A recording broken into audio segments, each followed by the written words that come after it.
Bon, l'exercice d'aujourd'hui se rapporte à la propagation des ondes mécaniques le long d'une corde. On s'intéresse à l'élongation d'un point M et d'un point M' appartenant au milieu de propagation. On va lire le texte. Ensuite, représenter le déplacement transversal U au point M et au point M' en fonction du temps. U ici, c'est l'élongation. Une onde de courte durée se propage selon la direction x', avec une célérité v égale 10 puissance 3 mètres par seconde. Elle provoque une perturbation. Le graphique ci-contre représente la perturbation U, provoquée en un point M d'abscisse x1 égale 5 mètres. Attention ici, x1 égale 5 mètres. En fonction du temps. Quel est l'instant t1 qui correspond au début de la perturbation au point M? Quel est l'instant t2 qui correspond à la fin de la perturbation? On va exploiter cette courbe. Déterminer à quel instant t3 le début de la perturbation se trouvera au point M' d'abscisse x' égale 9 mètres au lieu du x1 égale 5 mètres. Troisièmement, on déduire l'instant t4 qui correspond à la fin de la perturbation en M'. Quatrièmement, on déduire la représentation graphique en fonction du temps de la perturbation U du point M', l'abscisse x' est égale 9 mètres. Cinquièmement, qualifier les états du point M et du point M' à l'instant T5 égale 5 millisecondes. Sixièmement, déterminer la longueur de la perturbation. Septièmement, on déduire la représentation graphique de la perturbation U en fonction du X à l'instant T1 est égal à 5 millisecondes. Puisque l'instant s'y fixe, on vous demande de représenter l'aspect de la corde, mais à cet instant. À l'instant T est égal à 5 millisecondes. Alors, la correction, la première question, on s'intéresse à l'instant T1 où la perturbation débute en M. Nous allons exploiter la courbe. Donc, pour trouver ce point, c'est facile. Si on suit le graphe à t égale 0, ça c'est UM de t, ou bien YM de t, l'élongation du point M d'abscisse 5 mètres. Là c'est nul. L'ordonnée devient non nulle juste après t égale 2 millisecondes. Ça donc c'est T1. Donc la valeur c'est T1 est égal à 2 millisecondes. Pour T2, fin de perturbation. La fin de perturbation, c'est T2. Je vais effacer ça pour ne pas encombrer. Donc T1, c'est le début de la perturbation. L'ordonnée est nulle. Ici, ce n'est pas nul, mais à T2, ça devient égal à 0 une autre fois. Donc, ça, c'est T2 est égal à 5 millisecondes. L'instant T3 où la perturbation commence en M'. L'abscisse x' est égal à 9 mètres. Attention, 9 mètres. Là aussi c'est mètres. Donc, on va exploiter la formule V égale distance sur durée. La distance MM' sur T3 moins T1 est égal à quoi? Ça donne, pardon, T3 moins T1 est égal à M' sur V, ou encore T3 égale T1 plus M' sur V. On peut écrire M' en fonction de x' et x1. Ça s'écrit T3 égale T1 plus x' moins x1 sur V. Application numérique, T3 égale 2 puissance moins 3 plus 9 moins 5 sur 2 puissance 3. Ça donne T3 égale 4 moins 3 secondes qu'on peut écrire T. Pardon. On peut écrire T3 égale 4 millisecondes. Donc, durée, date T4, fin de perturbation en M'. Fin de perturbation. Normalement, on va vous rappeler d'ici date. Ça, c'est T1.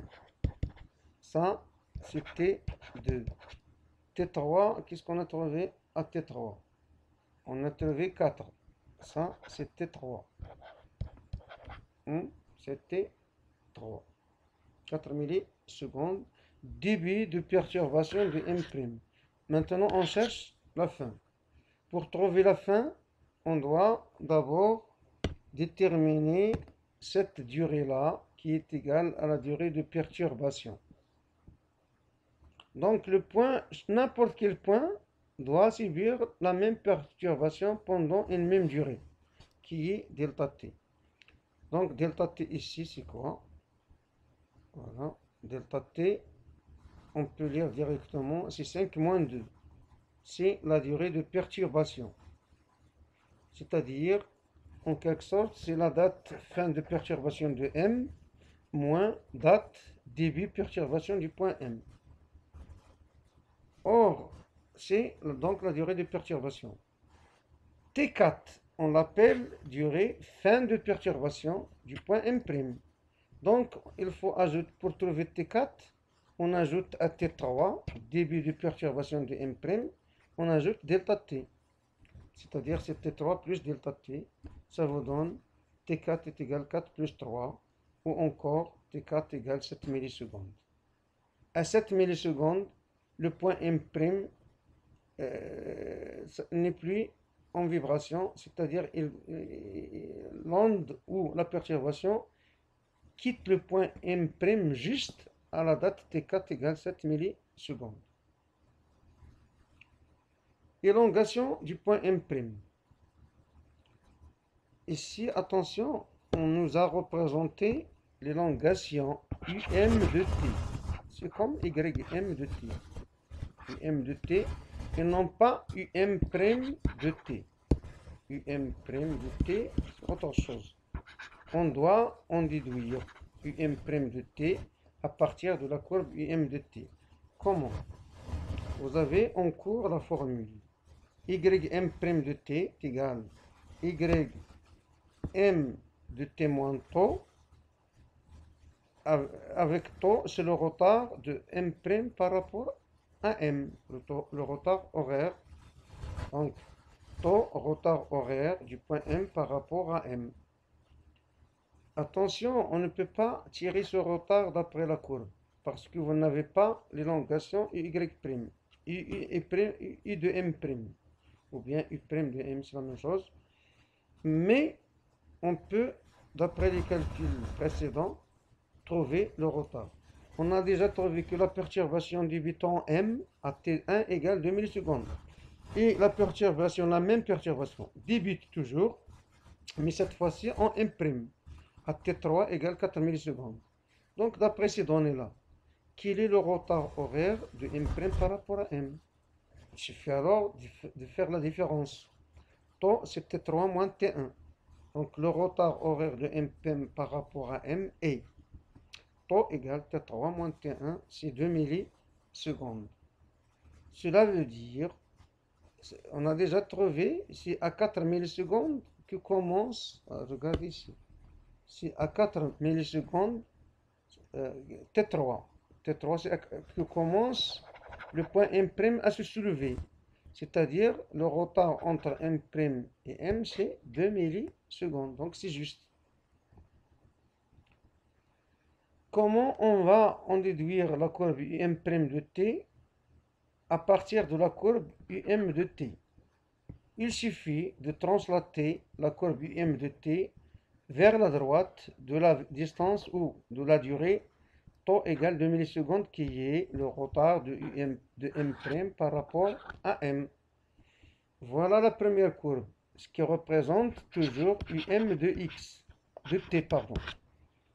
Pour X1 égale 5 mètres, pardon, 5 mètres, 5 mètres. Normalement, toujours, je vous rappelle, ça c'était 1, ça c'était 2, ça c'était 3. Début de perturbation de quoi? De M'.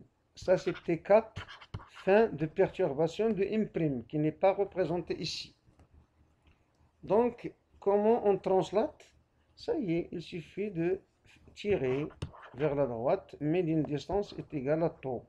Tau, c'est 2 millisecondes.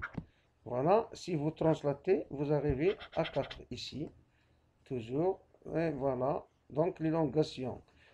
On lit ici que le point M' ne va pas bouger jusqu'à 4 millisecondes, jusqu'à la date 4 millisecondes, et il commence. Il finit, bien sûr, à 7 millisecondes. Donc, cette courbe-là se déduit de la première courbe. On va maintenant, à cet instant-là, toujours, on nous demande les états des points M et M' à l'instant t égale 5 millisecondes. Vous pouvez lire directement ici. 5 millisecondes ici pour le point M. Pour le point M, ça y est, son élongation égale 0, parce que c'est la fin de la perturbation. Par contre, le point M', son élongation, elle est maximale. La projection ici, ça donne U max. Par contre, ici, la projection, ça vous donne 0. On peut expliquer ça autrement. On a déjà calculé T2 égale 5 millisecondes, qui était l'instant T2, fin de perturbation M.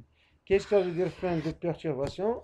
Cela veut dire qu'à cet instant-là, de 5 millisecondes, YM ou UM égale 0. C'est nul.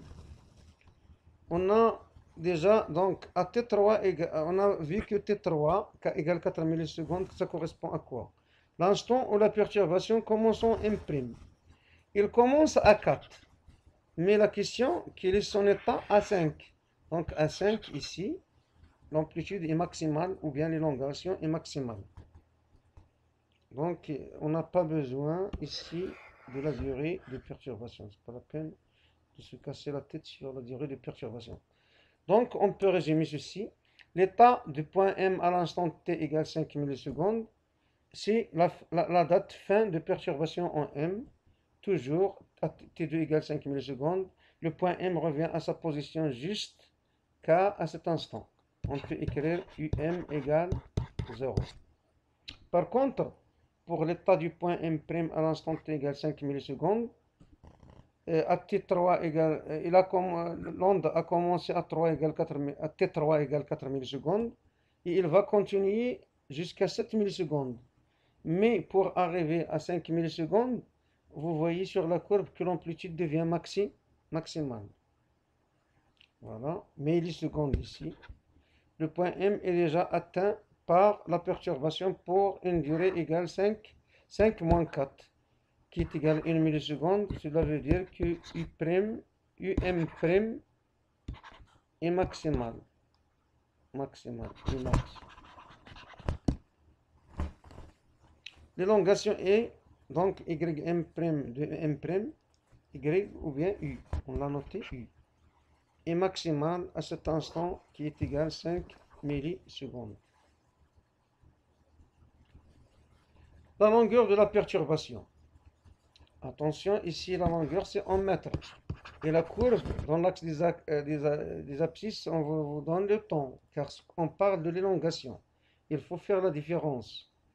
On a la vitesse est égale à la distance sur la durée. Je vais prendre quelle durée? La durée, c'est la durée de perturbation.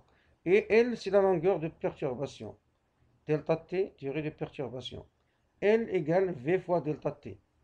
Attention, le delta T, on l'a déjà vu, c'est 3 millisecondes. Et la vitesse, c'est de 10 puissance 3. Ça vous donne L égale 6 mètres. La longueur de perturbation. Représentation de la perturbation UX à l'instant T égale 5 millisecondes. Ici, c'est l'aspect de la corde qui est demandé. L'aspect de la corde à l'instant donné, T égale 5 millisecondes. Je vous rappelle qu'à T égale 5 millisecondes, la perturbation vient de quitter le point M d'abscisse 5 mètres. Donc, ATS est égal à 5 millisecondes est égal aussi à T2, date pour laquelle la perturbation quitte le point M d'abscisse X égale 5 mètres. Donc, il faut faire attention, là, c'est l'axe des x, non pas le temps, parce qu'on représente u en fonction de x. Et ici, faites attention ici, c'est ce qu'on appelle le front de l'onde, le débit, parce que c'est le sens et la direction de propagation. Et normalement, comment trouver ce point? Le premier point d'abord, c'est le point d'abscisse 5 mètres, x1 égale 5 mètres. L'onde vient de le quitter. Mais s'il le quitte, c'est que l'onde arrive au point d'abscisse 11 mètres. Pourquoi?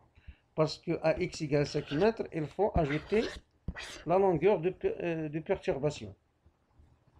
Et voilà, on obtient cette forme-là. On va un peu expliquer cette forme par rapport à la forme de y de t, ou u de t, à l'élongation. C'est inversé. Regardez encore une fois l'élongation um de t. Attention, c'est le temps qui varie et le point M c'est fixe. Et là pour abscisse 5 mètres. Ça, c'est le début de la perturbation à T1. Par contre, ici, le début de la perturbation ou bien le front de l'onde, c'est ici. Parce que n'importe quel point, une fois atteint par l'onde, il va reproduire la même perturbation de la même façon. Donc, c'est pourquoi vous trouvez toujours cette partie, la forme de y de t ou l'élongation est un peu l'inverse par rapport à l'aspect de la corde. Regardez les parties hachées pour comprendre. Ça, c'est le front de l'onde. Ça, c'est le temps. Ça, c'est l'axe des x. Attention.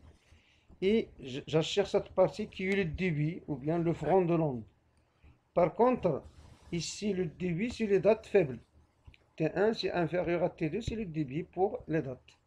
Donc, c'est pourquoi, lorsqu'on passe de la représentation UM de T à celle de U de X, on retrouve toujours une certaine inversion. Et voilà, à la prochaine.